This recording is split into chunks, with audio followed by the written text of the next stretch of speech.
नमस्कार दोस्तों, अपने पिछले एपिसोड में हमने बात की क्षमा भाव पर कि जब जब हम किसी को क्षमा नहीं करते हैं या किसी के प्रति हमारे मन में कोई नाराज़गी रहती है या किसी ने कुछ कह दिया, उस बात को हम बार बार अपने मन में द्वंद्व लेकर पालते रहते हैं, तो किस तरह से वो हमारे लिए एक हानिकारक सिचुएशन में हमारे सामने आती है। तो इसके लिए बताया कि आप पूरा दिन में 10 मिनट खुद से बात करें कि जब मैं इस मनोभाव के साथ जीती हूँ तो मेरी मनोदशा क्या रहती है। इसी विषय पर हम आगे बात करेंगे और आज हम जानेंगे कि जब जब हम किसी को क्षमा नहीं करते उसके क्या दुष्परिणाम रहते हैं और किस तरह से हमारी एनर्जी जो है, हमारी जो ऊर्जा है वो कैसे ख़त्म होती है, और अगर क्षमा भाव ना हो प्रकृति में भी तो किस किस तरह की विध्वंस हमें देखने को मिल सकते हैं। इन सारे विषय पर आज हम बात करेंगे और इस पर बातचीत करने के लिए हमारे साथ ब्रह्मा कुमारी वीणा दीदी। दीदी ओम शांति। ओम शांति। दीदी, जैसे कि हमने बात की, आपने बताया हमें पिछले एपिसोड में कि खुद से बात करें 10 मिनट और जानें कि आपकी मनोदशा क्या रही पूरा दिन जब आपने किसी को क्षमा नहीं किया। अब मैं आपसे जानना चाहूँगी कि अगर हमने किसी को क्षमा नहीं किया और इसी स्थिति में मान लीजिए हम शरीर छोड़ देते हैं, तो उसका किस तरह से हमारा कार्मिक अकाउंट बनता है। जैसे देखिए, हम सभी को पता है कि हम जब इस दुनिया में आए हैं तो हम तो कुछ तो लेके आए हैं। स्थूल रूप से हम कुछ नहीं लाए, लेकिन हम यहाँ पर ही जन्म लिए, इन्हीं के घर में जन्म लिए, इन्हीं के साथ हमारा जन्म हुआ। इसको तो कोई तो कारण होगा जिसके लिए कहते हैं ऋणानुबंध रूपेण पशुपत्नी सुतालया। ये जो भी संबंध हमें मिलते हैं, हमारे आसपास जो भी मिलता है, प्रकृति, पशुधन हो, व्यक्ति हो, प्रकृति हो, सभी का एक ऋण होता है जी, एक कारण होता है।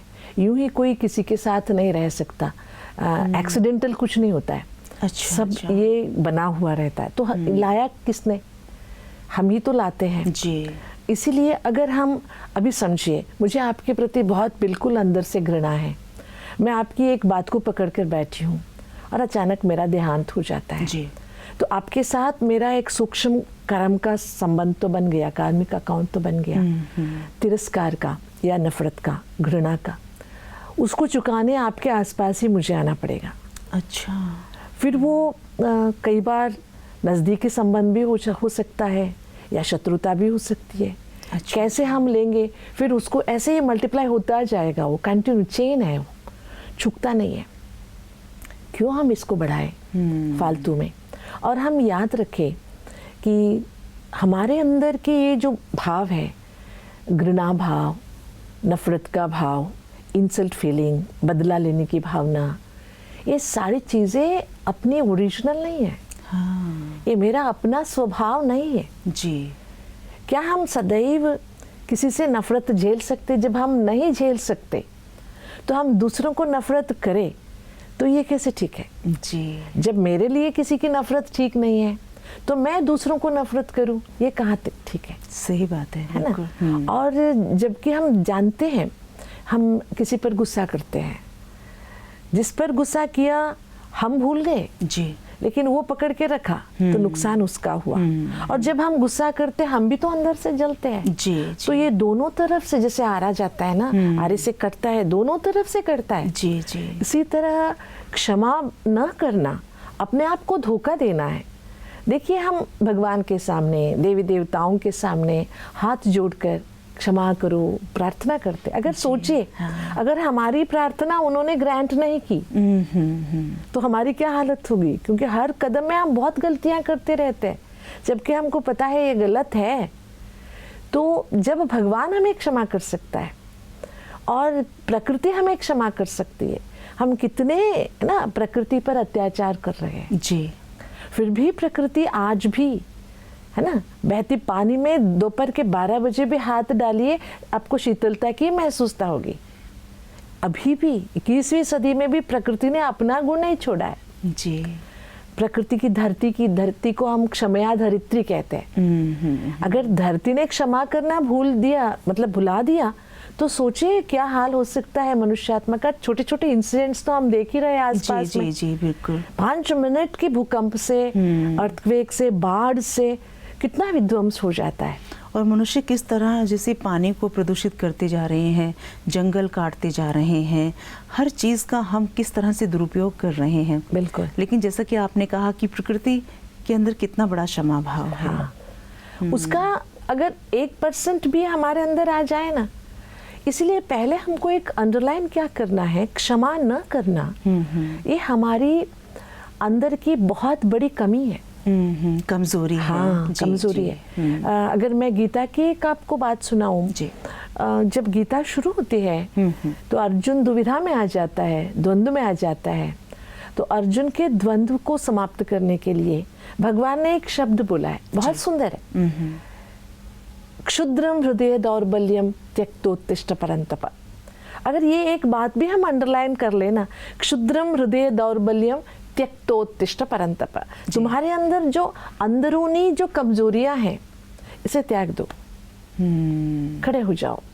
तुम बहुत समर्थ हो, तुम्हारे अंदर बहुत कुछ है, बस हमें भी ये अंदर जो हमने किसी के प्रति कुछ भावनाएं दबा के रखे हैं, उसे हमें निकालने का एक ही बहुत अच्छा तरीका है, लेट गो, जाने दो, क्षमा कर दो। जब हम अपने बच्चों को क्षमा कर सकते हैं जी, जब अपनापन आता है तो क्षमा कर सकते हैं। अगर हम दुनिया को भी अपना मान के चले, एक बेहद का घर है बहुत बड़ा, इसलिए दो भाव से अगर कोई अनजान आपको कुछ परेशान करता है तो उसे घृणा करके हमें क्या लेना देना है जी, क्षमा कर दो। अगर कोई अपना करता है तो अपना ही है ना, इससे मैं घृणा भाव क्यों पालूं, उसमें भी क्षमा कर दो। दोनों भावों में क्षमा करना बहुत ऊंचा भी है और सहज भी है वैसे। और जब जब हम प्रकृति से अपने आप को रिलेट करके देखते हैं, है ना, कितना नज़दीकी संबंध है हमारा प्रकृति के साथ, नेचर के साथ। बिल्कुल। अगर जैसा कि आपने कहा, अगर नेचर से अपने आप को रिलेट करें कि हम कितना कुछ कर रहे हैं, वो लगातार हमें क्षमा करती जा रही है, हाँ। तो हम भी तो नेचर से ही है ना, हाँ। तो हमारे अंदर वो भाव आने ही चाहिए, खुद ब खुद आने चाहिए। बहुत सुंदर बात दीदी। एक जैसे कि हम देखते हैं दीदी कि हम जब किसी को क्षमा नहीं करते तो अंदर से भीतर ही भीतर हम बहुत कमज़ोर होते चले जाते हैं, हम अपने आप को बड़ा शक्तिविहीन सा महसूस करने लग जाते हैं। हाँ, जब हम क्षमा नहीं कर पाते ना, अपने आप को अकेला महसूस करते हैं जी। जब व्यक्ति अकेला हो जाता है अंदर से, बाहर से लोगों से घिरे हुए हैं हम, लेकिन अंदर से हम खाली हैं। जब ऐसी मनोदशा हो जाती है ना, वहाँ से थोड़ा सा डिप्रेशन आने की भी संभावनाएं होती है जी। जो बहुत, देखिए, जिसके अंदर गुस्सा भरा हुआ है, घृणा भरा हुआ है, बदले की भावना भरी हुई है, उसके अंदर अकेलापन तो होता ही है, उसके साथ वो खोखला होता जाता है और अंदर एक भय सताता है, दूसरा भी मुझे इंसल्ट ना कर दे जी। इसके कारण से वो अंदर से, क्योंकि कोई भी चीज जब सड़ती है ना, वो चीज काम में नहीं आती है। बिल्कुल सही बात है। इसी तरह जब हम पुरानी चीजों को लेके बैठे, अंदर ही अंदर सड़ रहे हैं जी। जब हमारे अंदर सड़ी हुई ये चीजें हम दबा के रखें, जब तक मैं खुल के उसको क्षमा ना कर दूं, है ना। देखिए, आप बच्चे को, छोटे से बच्चे को डांटते हो जी, बाद में उसको एक चॉकलेट दे देते हो, एक इतनी अच्छी मुस्कुराहट से वो स्वीकार कर लेता है, अपनी डांट बुला देता है। आपने जो उनको 5 मिनट पहले डांटा था वो भूल जाता है, क्योंकि इतनी दिल से वो बच्चा आपका प्यार स्वीकार कर लेता है, ताकि वो मन से आपको क्षमा ही कर देता है। मानो जी। छोटेपन में ये कितना अच्छा भाव है। किसी की बात को हम पकड़ के नहीं बैठते, किसी से द्वेष या शत्रुता नहीं साधते, लेकिन बड़े होते होते हमारा अंदर का ईगो भी बहुत बड़ा हो जाता है। सही कह रहे हैं आप, है ना। जबकि हम जितना बड़ा होते जाते हैं, उतने अंदर से हमें इतना ही गुणवान बनना चाहिए। बिल्कुल सही बात है। हाँ, इसलिए इम्पोर्टेंट है, गीता हमें ये कहती है, गुणाः गुणेषु वर्धन्ते। जी। अगर आपके अंदर के अवगुण को मैं देखूं और मैं बहुत बड़ी गुणवान हूँ ऐसे समझूं, ये कभी नहीं हो सकता। अगर मैं गुणवान हूँ तो मुझे आपके अंदर भी गुण ही देखने चाहिए। तो अगर आपने कुछ गलती किया, कुछ मजबूरी से किया होगा, कुछ परेशानी से किया होगा, कुछ गलत फहमी से किया होगा, तो एक बार उसको भुला दो। सिर पर वो बोझ लेके नहीं घूमो। जैसे कि हम एक छोटा सा एग्जाम्पल देते जी। एक छोटा सा रुमाल है, इसको अगर हाथ में पकड़ते हैं तो हाथ दर्द नहीं करता। अगर वो छोटी सी रुमाल को हम 2 घंटे के लिए पकड़ के रखें, जी, दर्द करता है। बिल्कुल सही बात है। इसी तरह छोटी सी बात, किसी की बात को, किसी के भावों को, किसी के एक्शन को हम पकड़ के बैठे हैं जी, तो दर्द किसे करेगा? हमें ही करेगा, है ना। बात तो छोटी है लेकिन हम कितनी देर से पकड़े हैं इसका भी तो मायना आता है ना, इसका ये भी काउंट होता है। जी जी। इसलिए हम क्षमा इसलिए करें, दूसरों की भला वो सेकेंडरी है, पहले मैं तो एक सुकून की जिंदगी जीऊं, जीवन का पूर्णानंद अनुभव करूं, इसके लिए क्षमा करना बहुत ज़रूरी है और आसान भी है। आसान भी है। हम सुकून तो चाहते हैं दीदी, लेकिन जैसे आपने कहा ना कि मैं गुणवान हूँ तो मैं दूसरों के गुण देखूं, लेकिन आज के परिवेश में अगर हम बात करें तो हमें लगता है हम गुणवान तभी तक हैं जब तक सामने वाले में गुण नहीं हैं, और अगर मैंने उसके गुण देखने शुरू किए तो मेरे गुणों को इग्नोर कर दिया जाएगा। आज की जो सच्चाई है वो ये है। अब जो एक बात है दीदी, जैसे कि आपने कहा कि हम जब किसी को क्षमा नहीं करते और उस स्थिति में हमने शरीर छोड़ दिया, अब चूंकि हम अपने नेक्स्ट बर्थ में आ गए हैं और वो चीज़ें हमें बार बार परेशान करती चली जा रही हैं, तो उस परेशानी को ख़त्म करने के लिए अब चूंकि हम ये भी नहीं पहचान रहे कि वो लोग हमें क्यों तकलीफ़ दिए जा रहे हैं, तो उनसे किस तरह से अब हम क्षमा मांग सकते हैं? अब हमें जो कि पता चल गया कि हमने क्षमा नहीं किया तो इसलिए ये दर्द मुझे मिल रहा है, वहाँ किस तरह से हम उनको क्षमा कर सकते हैं? क्षमा करने का एक भाव होता है। मैं आपको एक छोटी सी घटना सुनाती हूँ। मैं जिस एरिया से बिलोंग करती हूँ वहाँ पर थोड़ा भूत पूजा होती है। अच्छा। मतलब जो शरीर छोड़ के गई है ऐसी आत्माओं की पूजा। अच्छा अच्छा। उसको कहते हैं चौड़ी पूजा, ना एक लेडी मतलब दैवी शक्ति कहो। हमारे घर के पीछे एक पत्थर का कुछ स्थान था जहाँ पर अमावस्या के दिन या शुक्रवार के दिन दिया जलाते थे। अच्छा। वो एक देवी का स्थान, देवी माना ऐसी देवी नहीं है, चौड़ी उसको कहते हैं जिसने पिछले जन्म में कन्या रहते हुए शरीर छोड़ दिया था। अच्छा। और उस प्रॉपर्टी से वो बिलोंग करती थी। हाँ। इसलिए उस प्रॉपर्टी में उसका एक यादगार बनाए रखते। वो प्रॉपर्टी कितने भी हाथ बदले लेकिन उसकी पूजा जरूर होगी। अच्छा। हमारे घर में हमारे चाचा के बेटे ने गलती से वहां पर सुसु कर दिया। अच्छा। छोटा था, 8-9 साल का, ऐसे मश्करी करते हुए शरारत में कर दिया। उसके बाद उसके ऊपर इतनी प्रभाव हो गया, उस मतलब नफरत का भाव जो पैदा हो गया समाज में नहीं, उस आत्मा को इंसल्ट किया ना, उसके जगह पर इसने ये किया। वो रात को उठ के चले जाता था। अच्छा। दरवाजा, इतना मोटा दरवाजा घर का, वो भी निकाल के चले जाके कुएं के पास सो जाना, नदी के किनारे सो जाना, उसको ढूंढना पड़ता था, भरी रात को चला जाता। अच्छा। कितनी पूजा पाठ किया लेकिन वो कम नहीं हुआ। बाद में हमने सोचा कि बच्चों ने सोचा कि जब इस बच्चे ने उसका इंसल्ट किया उसी से क्षमा मांगेंगे। अच्छा। हमने क्या किया, उस स्थान पर थोड़ी सी पूजा जैसे कोई बड़े नहीं, कोई पंडित नहीं आया, हम लोगों ने अपनी छोटेपन पे बचपन में कुछ फल पत्ते रख के और भजन गा के और उस बच्चे से नमस्कार, सॉरी का नमस्कार करा के बोला कि मेरे से गलती हो गई, अनजाने में गलती हो गई, मैं आगे से नहीं करूँगा। अच्छा। मैं आपका सम्मान करूँगा, आप मुझे क्षमा कर देना। सच आप मानिए, जब हमने 2 बार ऐसे कराया उससे, तीसरी बार से ना उसकी सारी समस्याएं समाप्त हो गई। ये देखो, संबंध जो हम सूक्ष्म में भी किसी से ऐसे किसी का इंसल्ट करते हैं और सामने वाले को हम समझते शरीर नहीं है तो कुछ नहीं होगा, लेकिन ये भावनाएं, यूनिवर्स में हमारी भावनाएं फैलती है और जिसके प्रति हम ऐसी भावनाएं रखते हैं वो भावनाएं लौट के आती है। अच्छा। Actions and reactions are equal and opposite, ये तो है ही। इसलिए अगर आप कहते कि पिछला कुछ है जो आज मुझे सता रहा है, तो सच्चे दिल से भगवान को सामने रखकर, जिनसे मेरी मतलब जिनके साथ भी मेरी दुश्मनी थी, किसी को मैंने दुख दिया या किसी से मैंने दुख लिया, किसी के प्रति मेरे मन में बदले की भावना है, रोज एक बार मैं अगर ऐसी किसी को कठिनाइयाँ हो रही है, कुछ 7-8 दिन के लिए हम रोज क्षमा मांग लें जी दिल से, तो वो परेशानियां भी समाप्त हो जाती है। ये सूक्ष्म है जी। ये दुनिया जितनी स्थूल में दिखाई दे रही है, इतनी बड़ी सूक्ष्म में भी है। अच्छा। हमारे सोच जो है ना, एक बार हमने थ्रो कर दिया सोच, वो समाप्त नहीं होता है। It is in the cube, वो पहुंचता रहता है। इसलिए अभी भी आप एक अच्छा सोच थ्रो कर दो क्षमा का और सच्चे दिल से, वो भी रिफ्लेक्ट करेगा। और ये हर व्यक्ति को ही कर लेना चाहिए, मुझे लगता है। बिल्कुल, है ना, क्योंकि जैसे आपने कहा कि हम कुछ भी थ्रो करते हैं वो यूनिवर्स में रहता है। बिल्कुल। तो जाहिर है ना, हम अच्छा ही सोच को थ्रो करें ताकि वो घूम के आपके पास अच्छा ही होके आए। बहुत सुंदर बात दीदी।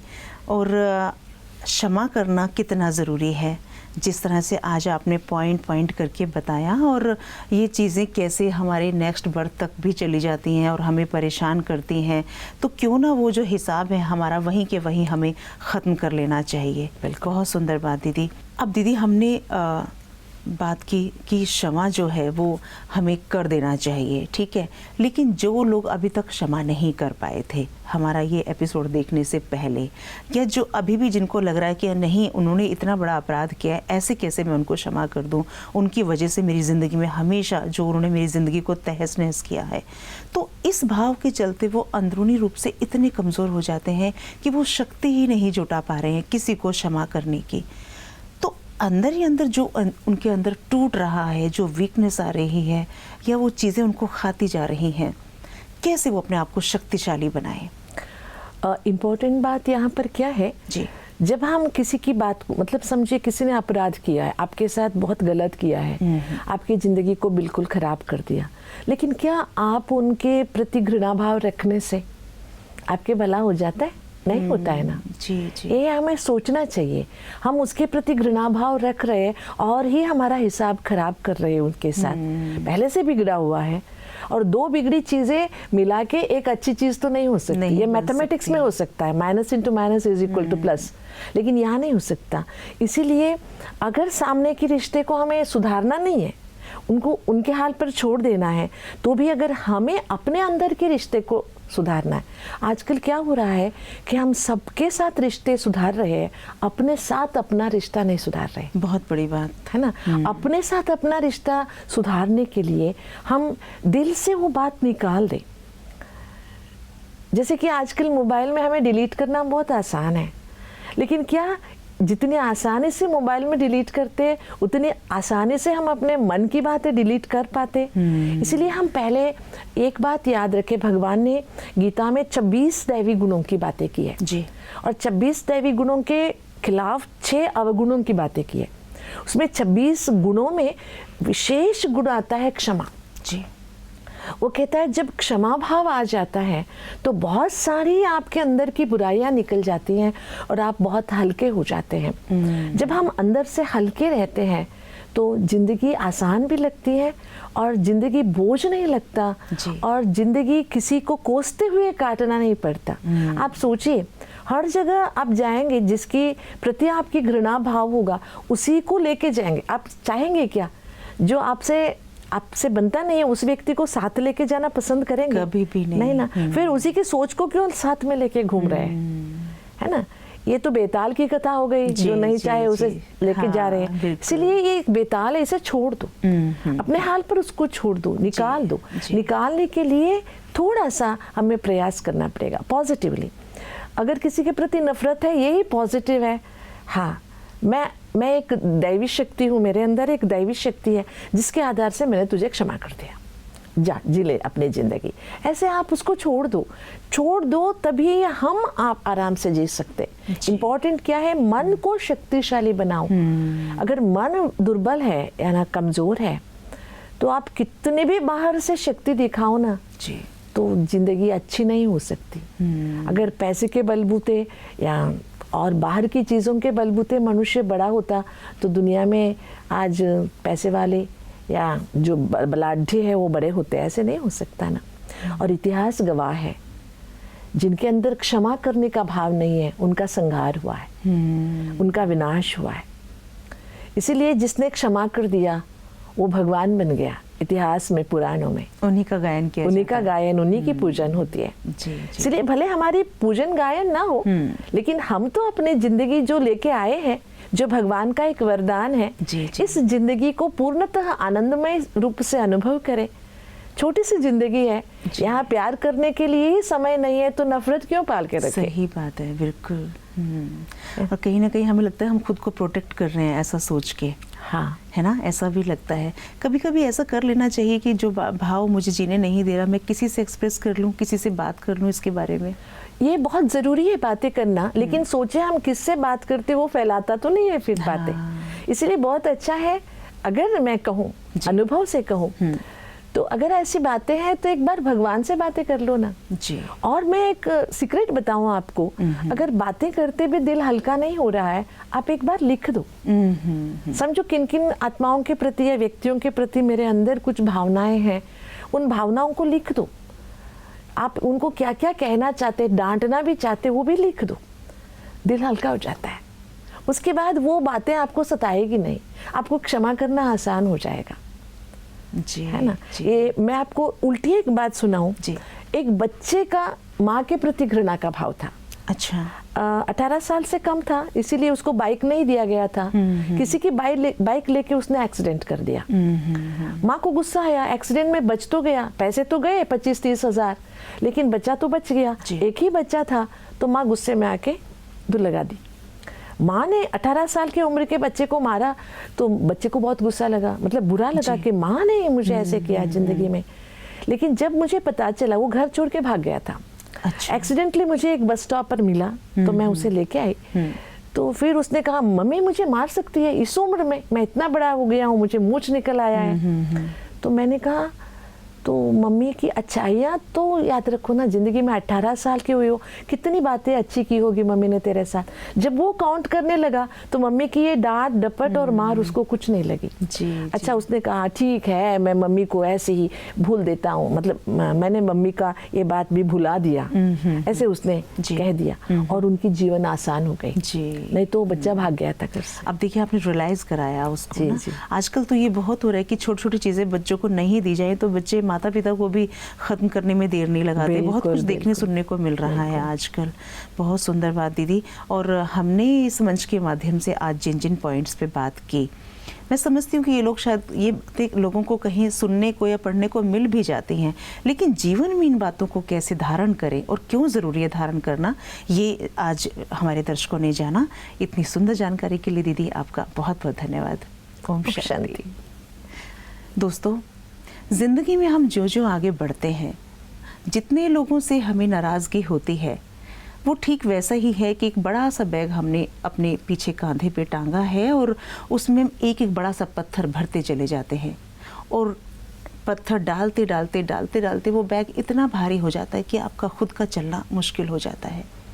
तो कितना ही अच्छा हो कि हम उन लोगों को क्षमा करते जाएं और ख़ुद भी हल्के रखें, रिश्ते भी हल्के रहेंगे और कितना खुशनुमा जीवन आप जिएंगे। क्षमा करना बहुत आसान है, किसी को क्षमा ना करना बहुत मुश्किल है, ये आज हमने जाना। तो अपने अंदर क्षमा का भाव रखिए। प्रकृति हमें माफ़ करती है, माँ बाप हमें माफ़ करते हैं, तो जब ये सब लोग हमें क्षमा करते हैं तो हम अपने अंदर इस भाव को क्यों पालें, हम भी क्षमा करते चलें। तो आज यहीं इसके साथ हम छोड़े चले जाते हैं आपको कि आप सोचिए और समझिए कि क्षमा करना कितना ज़रूरी है। एक नए विषय के साथ फिर आपके सामने हाजिर होंगे, तब तक के लिए दीजिए इजाज़त।